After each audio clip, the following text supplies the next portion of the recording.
Hi, I'm Tim Green. This is my newest book, Home Run. I thought I'd get you started by reading the first chapter. Chapter 1.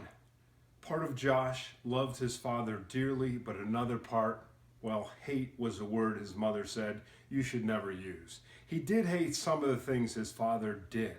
Certainly, he hated when his father stood talking to someone the way he was right now, when he was supposed to be coaching baseball. Thankfully, it was some guy in a suit, not Diane, his dad's girlfriend and the woman who had destroyed their family, huddled up with him in the corner of the dugout. But Josh still stood in the on-deck circle, worried. Here they were in Baltimore in the championship game of the final tournament of the season, and his dad wasn't even paying attention. He again pushed the image of Diane from his mind. Instead, he thought of the never-ending stream of representatives from companies like Nike, Legal Seafoods, and Marucci Sports who came to Syracuse and scouted the Titans while his dad piled on the charm. He was always trying to get money for the team. That's who Josh had this guy in the suit pegged for, a rep from some sporting goods company. Who else wears a suit to a baseball game? He silently asked himself. The crack of a bat turned his attention back to the field.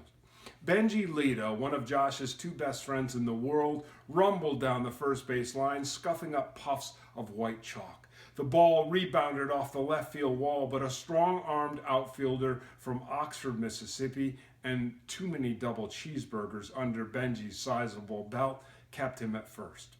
Their pitcher, Kerry Eshelman, was safely on third. Coach Moose, Josh's dad's muscle-bound assistant, was coaching the Titans runners at third base. He grinned at Ash and pointed toward Josh in the on-deck circle. Their catcher, Preston McMillan, gave Josh the high sign.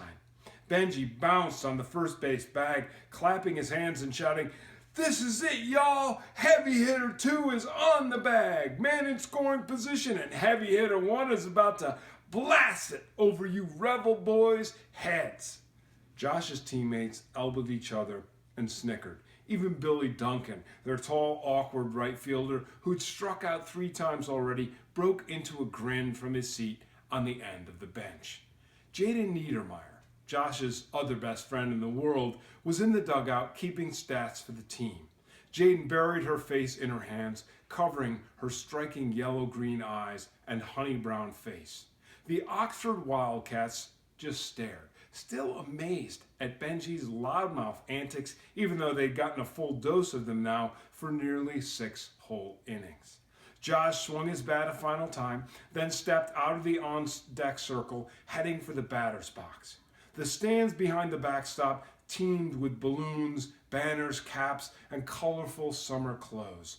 2 parents, with their fingers curled around the wire of the backstop, talked in the loud, rude voices some adults felt free to use in a kid's world. Scoring position? Since when is first base scoring position?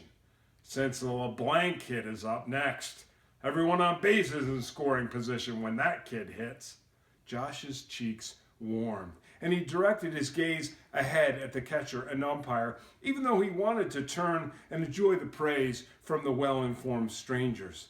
The Titans were down 3-1, but with Benji on first and Kerry Eshelman on third, everyone knew that Josh could win the game and the entire tournament with a home run. He'd already hit 1 in this game, scoring the only run, and he'd hit 8 over the course of the last 3 days. With 2 outs under his belt, Josh knew the Wildcats' right-handed pitcher would go for the win himself. His name was Cable Milligan, and he had a fastball that seemed magnetically drawn to the low outside corner of the plate, so while batters might be able to get a piece of Milligan's pitches, they rarely ever got a solid hit. Batting left-handed, Josh took a swing at the first pitch and fouled it off. He glanced at the dugout for his father's encouragement, but the guy in the suit still held his attention. Josh knew that if the sports rep was on the fence about awarding the Syracuse Titans travel baseball team some sponsorship, winning this tournament would go a long way toward the right decision. It was all or nothing. Despite his father's coaching, Josh hated pressure.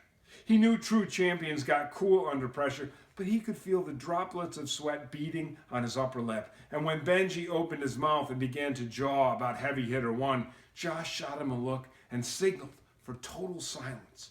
No such luck. Benji seemed inspired. That's right! Silent but deadly, that's Josh LeBlanc. Ladies and gentlemen, that's heavy hitter one. Over and out, good buddy. We're sending some whip wildcats down the Mississippi on a riverboat ride. Ha! Bring me home, my fellow heavy hitter. Josh shook his head and bit his lip. He stopped looking at Benji, knowing it had been a mistake to try and shush him.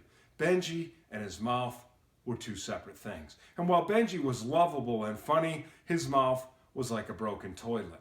Getting it to stop running was no easy task.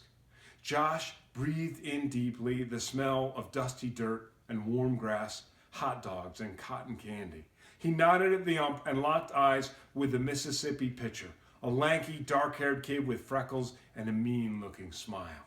Milligan wound up. In it came, fast, low, and outside, just as Josh expected. He stepped toward the plate and barreled up to the ball. That's chapter 1 of Home Run, out just this week. I hope you enjoyed it, and I hope you'll pick up a copy at your bookstore or your library and continue with the story to find out what happens with Josh, Benji, and Jaden.